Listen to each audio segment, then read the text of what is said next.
Assalamualaikum warahmatullahi wabarakatuh. Kami dari kelompok 3 akan mempresentasikan hasil makalah kami yang berjudul Hubungan Sekolah dengan Masyarakat dan bagaimana cara mereka saling bekerja sama.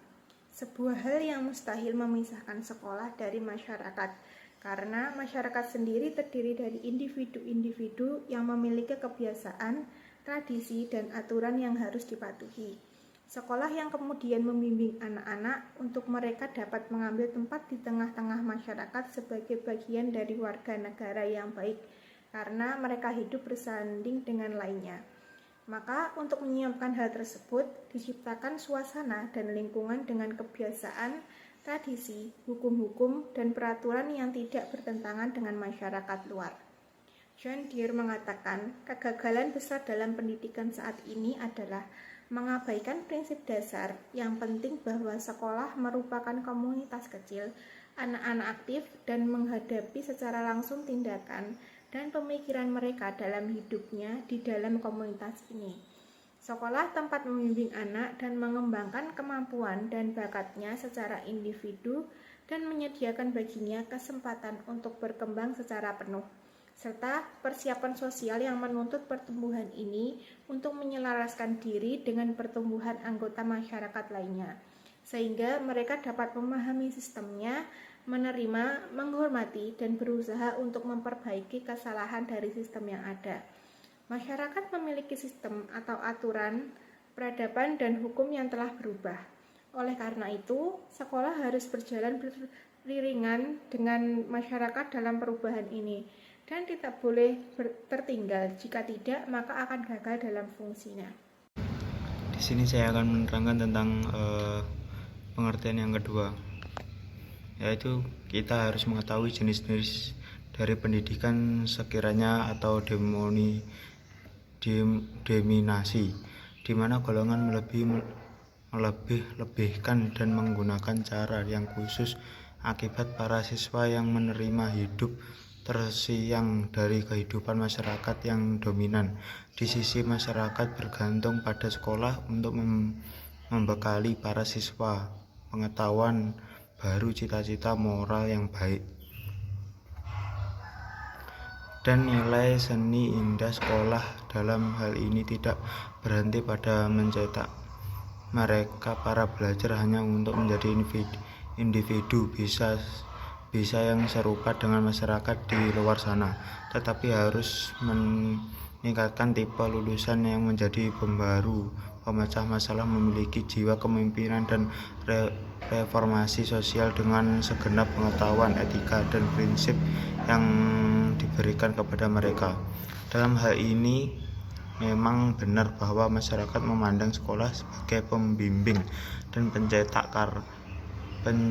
karena tidak diragukan sekolah itu adalah kelompok elit masyarakat, dan merekalah yang bertanggung jawab pada bidang pendidikan. Mereka lebih mampu mereformasi dan membimbing daripada institut yang lainnya, dan mereka dapat melakukan dengan menyederhanakan kehidupan sekolah itu sendiri, bebas dari kerumitan kehidupan sosial di luar yang diputuskan dari keinginan siswa itu sendiri, dan digambarkan aktivitas mereka bukan sesuatu hal yang perlu didikte atau diberitahu. Sekolah adalah sumber reformasi sekolah karena pembaruan yang hadir dengan peraturan beserta saksi hukum, pembaruan sistem administrasi formal atau perwujudan peradaban dengan kelangsungan pembaruan dalam bentuk mereka para pembelajar. John Deere mengatakan pendidikan adalah mengatur proses keikutsertaan individu dengan komponen masyarakat lainnya secara sadar, memiliki tujuan ikut serta dalam kehidupan positif masyarakat. Tidak dapat dipastikan suatu reformasi sosial kecuali jika kita dihadapkan dengan kegiatan individu dan pemikiran atas dasar bahwa mereka muncul untuk berpartisipasi dengan masyarakat dan kehidupan dan penduduk hasil buatannya. Dapat dikatakan masyarakat bisa memperbaiki kekurangan-kekurangan tersebut melalui teguran dan saksi, perundang-undangan, riset, rapat dewan dan lain sebagainya. Namun semua metode ini tidak praktis bila diukur dengan pembaruan yang muncul melalui pendidikan. Mari kita ambil contoh tentang demokrasi dalam sebuah sistem kehidupan. Sebuah sekolah ditandai oleh sistem otoriter di mana pelajar bertindak karena rasa takut dan intimidasi. Dalam perilaku mereka bisa menghasilkan individu dan dalam menggunakan demokrasi yang melindungi haknya. Sekian, wassalamualaikum warahmatullahi wabarakatuh. Dan selanjutnya ialah kita telah melihat bagaimana negara-negara diktator menggunakan sekolah dan mendidik anak-anak mereka dengan semangat itu. Bahkan jika mereka lulus untuk kemudian menghadapi aktivitas bekerja, mereka dihantui oleh perasaan menyerah dan takut. Pemuja pemerintah diktator menerimanya tanpa diskusi atau dipikirkan terlebih dahulu. Membangkitkan semangat kelompok dan menghilangkan hal-hal baik atau buruk yang menimpa pada individu lainnya, membentuk kasih sayang dan penghargaan akan hal itu semuanya dimulai dari sekolah. Sekolahlah yang mengaktifkan semangat ini dan memperkuat rasa tanggung jawab terhadap kelompok dengan membentuk berbagai klub untuk olahraga, kesenian, ilmu pengetahuan dan studi sosial, membuat tim dan klub dengan tujuan yang mulia dan bermanfaat. Dengan demikian, ini dapat membangkitkan dalam diri seseorang rasa keanggotaannya pada suatu masyarakat, mengetahui banyak tentang masyarakat dan apa yang berhubungan dengan itu, apa saja hak dan kewajiban yang dimiliki, dan persiapan apa saja yang diperlukan untuk hidup di tengah masyarakat umum.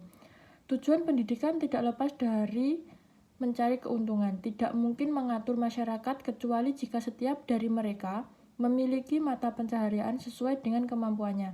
Sekolah adalah yang mempersiapkan mereka untuk bisa memiliki mata pencaharian ketika mereka sudah lulus. Sekolah juga membentuk mereka secara profesional untuk bisa memiliki suatu profesi yang sesuai dengan minatnya. Maka dengan itu, jumlah pekerja yang berkualitas meningkatkan sehingga suatu masyarakat bisa maju. Masyarakat bergantung pada sekolah untuk menghasilkan lulusan-lulusan yang terbaik untuk setiap jenis profesi yang mereka lakukan, yang mana amat dibutuhkan baik dari sektor industri, para pekerja, seniman, dan ilmuwan. Untuk mewujudkan integrasi industri, ilmiah, dan seni, maka dibutuhkan persiapan khusus sejak dari sekolah dan harus mengerjakannya dengan sungguh-sungguh untuk mencapai apa yang dituntut dan dibutuhkan oleh masyarakat. Oleh karena itu, perhatikan juga perkembangan kurikulum dan metode pendidikan dari hari ke hari untuk mengikuti apa yang masyarakat butuhkan. Perkembangan ilmu pengetahuan di bidang ekonomi, politik, dan sosial sangatlah pesat. Maka sekolah harus berkembang dan tumbuh dengan kecepatan yang sama, dengan evolusi yang melibatkan baik materi maupun metode. Jika tidak, sekolah akan jatuh dengan jalannya sendiri. Banyak sebagian besar pelajaran yang merupakan bahan materi pendidikan ideal yang dulunya dipelajari tetapi sekarang itu bersifat historis dan tidak bisa diikuti. Sekian presentasi dari kelompok 3. Bila ada kurang lebihnya, kami mohon maaf yang sebesar-besarnya. Billahi taufik wal hidayah, waridho wal inayah. Wassalamualaikum warahmatullahi wabarakatuh.